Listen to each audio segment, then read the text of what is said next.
ስልክህ በድንገት ይጮሃል። አውጥተህ ስታየው በስክሪኑ ላይ የምትጠብቃት ሴት የላከችው አጭር መልእክት ይታያል። በዚያች ቅጽበት በውስጥ የሚፈጠረው የደስታ ሆርሞን ልብህን በፍጥነት እንዲመታ ያደርገዋል። ወዲያውኑ ስልክን አንስተህ ለመመለስ ጣቶች ይፈጥናሉ። ነገር ግን ቆም ብለህ አስበህ ታውቃለህ? ያቺ የምትመልሳት መልእክት የመለስክበት ፍጥነትና የተጠቀምክበት ቃል በመካከላችሁ ያለውን የመሳሳብ ስነ ልቦና ሚዛን ሙሉ በሙሉ ሊቀይረው እንደሚችል ታውቃለህ? በዘመናችን አብዛኛው የፍቅር ግንኙነት የሚጀምረው የሚጠነክረው ወይም ደግሞ ገና ሳይጀምር የሚሞተው በቴክስት ግንኙነት አማካኝነት ነው። ወንዶች በቴክስት ግንኙነት ወቅት የሚሰሯቸው ጥቃቅን ስህተቶች ሴቶች ያላቸውን የመሳብ ስሜት በከፍተኛ ሁኔታ እንዲቀንስ ያደርገዋል። ይህ ቪዲዮ በቴክስት ግንኙነት ውስጥ ያሉትን ድብቅ ስልታዊ የስነ ልቦና ቴክኒኮች እና ወንዶች ሳያውቁት የሚፈጽሟቸውን ታላላቅ ስህተቶች በዝርዝር የሚያሳይ የንቃት መመሪያ ነው። ወደ መጀመሪያው ክፍል ከመሄዳችን በፊት ቪዲዮውን አሁኑኑ ላይክ በማድረግ ይህንን ጠቃሚ እውቀት ለሌሎችም እንዲደርስ አድርግ። አሁን ወደ መጀመሪያውና እጅግ ወሳኝ ወደ ሆነው የስነ ልቦና ቴክኒክ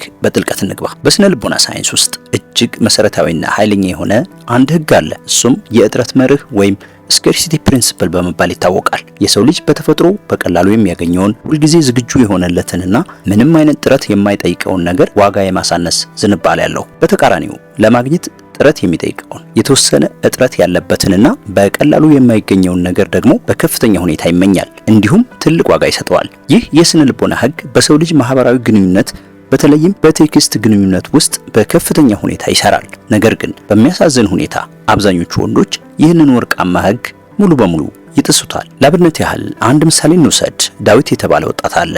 ዳዊት የሚወዳት ሴት ስልኩ ላይ መልእክት በላከችለት ቁጥር በሰከንዶች ውስጥ ምላሽ ይሰጣል። ስራ ላይ ይሁን ከጓደኞቹ ጋር ይሁን ወይም ደግሞ በከባድ የስራ ስብሰባ ላይ ይሁን ምንም አይገደውም። መልእክቷ በስልኩ ላይ ሲገባ እጁ ላይ ያለውን ማንኛውንም ስራ ጥሎ ወዲያው መልስ ለመስጠት ይጣደፋል። ዳዊት በውስጡ የሚያስበው ወዲያውኑ መመለሱ ለሷ ያለውን የፍቅር እንክብካቤና ታማኝነት እንደሚያሳይለት ነው። ነገር ግን በሴቷ ድብቅ አእምሮ የሚፈጠረው የስነ ልቦና ትርጉም ፍጹም የተለየ ነው። ሴቷ በአእምሮዋ የምታስበው ይህ ወንድ በህይወቱ ውስጥ ምንም አይነት ትልቅ ዓላማ፣ ስራ ወይም ትኩረትን የሚስብ ሌላ ጉዳይ እንደሌለው ነው። ለሷ ሁልጊዜ ዝግጁ መሆኑ የሱን ማህበራዊ ዋጋ ዝቅ አድርጎ እንዲታይ ያደርጓል። ይህ የሚሆንበት ምክንያት በሴቶች የአመራረጥ ስነ ልቦና ውስጥ ወንዶች ዓላማ ያላቸው በራሳቸው ስራና ህይወት ላይ የሚተጉ መሆን ስላለባቸው ነው። አንድ ወንድ ሁልጊዜ በሰከንዶች ውስጥ ቴክስት የሚመልስ ከሆነ እሷ ካለችበት በላይ የሱ ህይወት ባዶ መሆኑን ነው የሚያሳየው። ከዚህም በላይ ወዲያውኑ መመለስ በግንኙነት ውስጥ ሊኖር የሚገባውን የጉጉት ስሜት ሙሉ በሙሉ ይገድለዋል።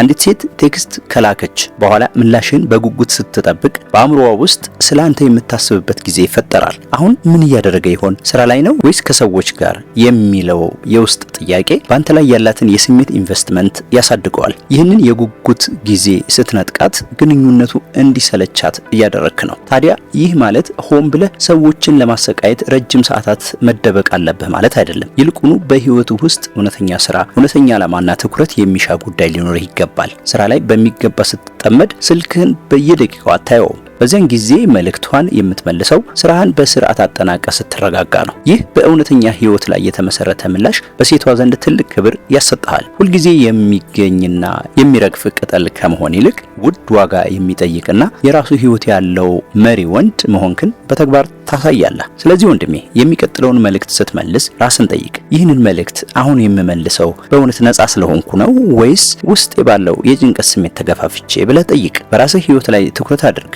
ስራህን አስቀድም። ከዚያም በሚመች ሰዓት በእርጋታ ምላሽ ስጥ። ያኔ በቴክስት ግንኙነት ውስጥ ያለው የመሳሳብ ኃይል ወደ አንተ አቅጣጫ ሲዞር በግልጽ ታየዋለህ። በቴክስት ግንኙነት ውስጥ ወንዶች ከሚሰሯቸውና ግንኙነቱን ገደል ውስጥ ከሚከቱት ታላላቅ ስህተቶች መካከል ሁለተኛው ድርብ መልእክቶችን መላክ ወይም ደግሞ ደብል ቴክስቲንግ በመባል የሚታወቀው የስነ ልቦና ቀውስ ነው። ይህ ስህተት የሚፈጠረው አንድ ወንድ መልእክት ልኮ ሴቷ በሰዓቱ ሳትመልስለት ስትቀር በውስጡ በሚፈጠር ከፍተኛ ጭንቀትና በራስ መተማመን ማጣት ምክንያት ነው። እስኪ ሌላ ምሳሌ እንውሰድ። ዮሴፍ የተባለ ወጣት አለ። ዮሴፍ ጠዋት ላይ ለምትወደው ሴት መልካም ቀን ይሁንልሽ የኔ ቆንጆ ብሎ ይልካል። መልእክቱ ይደርሳታል። ነገር ግን እሷ በስራ ወይም በተለያየ ምክንያት ስልኳን ሳታየው 4 ሰዓታት ያልፋሉ። በዚህ ጊዜ በዮሴፍ አእምሮ ውስጥ አስፈሪ የስነ ልቦና ድራማ መፈጠር ይጀምራል። ለምን አልመለሰችልኝም? ተቀይማ ይሆን? ሌላው እንዳግኝታ ይሆን? የሚሉ አስጨናቂ ሐሳቦች አእምሮውን ይቆጣጠሩታል። ጭንቀቱን መቆጣጠር ያቃተው ዮሴፍ ከሰዓታት በኋላ ሌላ መልእክት ይልካል። በሰላም ነው ግን ዝም ያልሽኝ ይላል። አሁንም ምላሽ የለም። ከ1 ሰዓት በኋላ እንደገና የሆነ ነገር አጥፍቼ ከሆነ ይቅርታ ብሎ ይልካል። ይህ በእውነት አሳዛኝና የዮሴፍን ዝቅተኛ በራስ መተማመን በይፋ የሚያሳይ ባህሪ ነው። በሳይኮሎጂ እይታ ይህ የድርብ መልእክት ስልት የተቸገረና የተራበ ስሜትን ለሌላው ሰው በከፍተኛ ድምጽ ማስተላለፊያ መንገድ ማለት ነው። አንዲት ሴት ስልኳን ከፍታ በተከታታይ ካንተ የተላኩ ያልተመለሱ መልእክቶችን ስታይ በውስጧ የሚፈጠረው ስሜት ርህራሄ ወይም ፍቅር ሳይሆን ከፍተኛ ሽሽትና መሰልቸት ነው። አእምሮዋ ወዲያውኑ ይህ ወንድ የራሱ ህይወት የለውም፣ በእኔ ምላሽ ላይ ብቻ ነው ሙሉ ደስታው የተመሰረተው፣ በጣም ተገማችና ደካማ ነው የሚል ውሳኔ ላይ ይደርሳል። ይህ ስህተት ለምን አስከፊ ይሆናል? ምክንያቱም በግንኙነት ውስጥ ያለውን የስልጣንና የመሳሳብ ሚዛን ሙሉ በሙሉ ስለሚያዛባው ነው። አንተ በተከታታይ መልእክት በላክ ቁጥር እሷን ከፍ አድርገህ ራስን ዝቅ እያደረክ ነው። ለሴት ልጅ ካንተ ምላሽ ማግኘት ትልቅ ስጦታ መሆኑ ቀርቶ ካንተ የሚላኩ መልእክቶች እንደ ግዴታና እንደ ሸክም እንዲታዩት ታደርጋለህ። እናም በዚህ ጊዜ የሚመከረው ጥብቅ የሆነ የግንኙነት ስነ ስርዓት እንዲኖርህ ነው። አንድ መልእክት ከላክ በኋላ ምላሽ ሳታገኝ ሁለተኛ መልእክት በፍጹም አትላክ። እሷ መልእክትህን አይታ ካልመለሰችልህ ይህ የእሷ ምርጫ ነው። አንተም የራስ ህይወትና ክብር እንዳለህ በማሳየት በዝምታ ውስጥ ጥንካሬህን መግለጽ አለብህ። ዝምታህ እኔ ላንቺ መልእክት ልክ ያለው ለመመለስ ጊዜ ከሌለሽ ወይም ካልፈለግሽ የኔ ህይወት ባንቺ ምላሽ ላይ ተንጠልጥሎ አይቆምም የሚል ኃይለኛ መልእክት ያስተላልፋል። ብዙውን ጊዜ ወንዶች ይህን ዝምታ መቋቋም ስለሚያቅታቸው ብቻ ግንኙነቱን ያበላሹታል። ነገር ግን ዝምታን መታገስ የቻለ ወንድ ሁልጊዜ የመሳሳቡን ኃይል ወደ ራሱ ይስባል። ሴቷ ከቆይታ በኋላ ስልኳን ስታይ ያንተን ዝምታ ታስተውላለች። ምንም አይነት ሁለተኛ ቴክስት አለመላክህ በራስህ እንደምትተማመንና በእሷ እንደማትደናገጥ ያሳያታል። ይህ ባህሪህ በውስጧ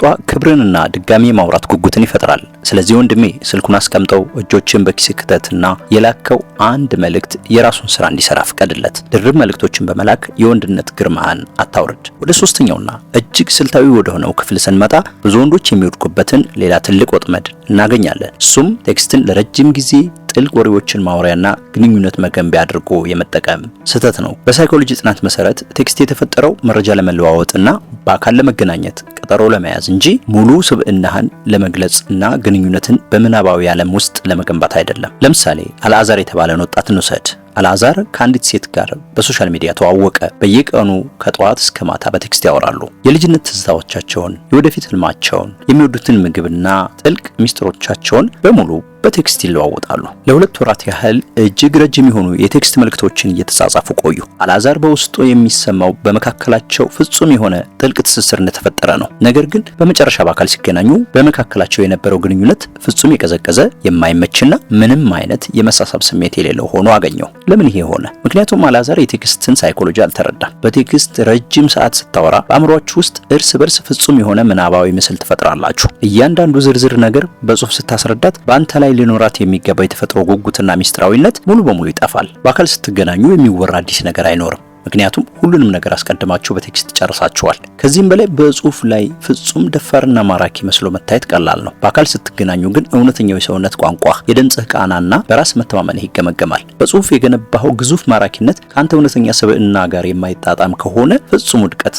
ይከተላል። ሴቶች በተፈጥሯቸው በአካል የሚገናኝ አይን ላይን የሚመለከትና ድፍረት ያለው ወንድ ይፈልጋሉ። በቴክስት ላይ ብቻ ረጅም ሳምንታትን የሚያሳልፍ ወንድ በሴቷ ድብቅ አእምሮ ውስጥ እንደ የብዕር ጓደኛ ወይም እንደ ተራ ጓደኛ መቆጠር ይጀምራል። ወንድ ልጅ ቴክስትን መጠቀም ያለበት በጥቂቱ ፍንጮችን ለመስጠትና በፍጥነት በአካል ለመገናኘት ቀጠሮ ለመያዝ ብቻ መሆን አለበት። ለዚህ ስነ ልቦናዊ መፍትሄው ምንድነው ካልክ፣ ከአንዲት ሴት ጋር ማውራት ስትጀምር ቴክስትህን አጭርና ማራኪ አድርገው። ጥቂት መልእክቶችን ተለዋውጣችሁ ጥሩ መጣጣም እንዳለ ካስተዋልክ በኋላ ወዲያውኑ ግንኙነቱን ወደ አካላዊ መድረክ ለማምጣት እርምጃ ውሰድ። ለምሳሌ በቴክስት ከምናወራው ይልቅ በአካል ተገናኝተን ብናወራው ይበልጥ ደስ ይላል፣ በዚህ ሳምንት መቼ ይመችሻል በማለት ቀጥተኛና ደፋር ጥያቄ አቅርብ። ይህ ባህሪ አንተ ጊዜህን በምናባዊ ዓለም ውስጥ የማታባክን ተግባራዊና በራስህ የምትተማመን መሪ ወንድ መሆንክን ያሳያል። ብዙ ወንዶች በአካል መገናኘትን ለመጠየቅ የሚፈሩት ውድቅ መደረግን ስለሚፈሩ ብቻ ነው።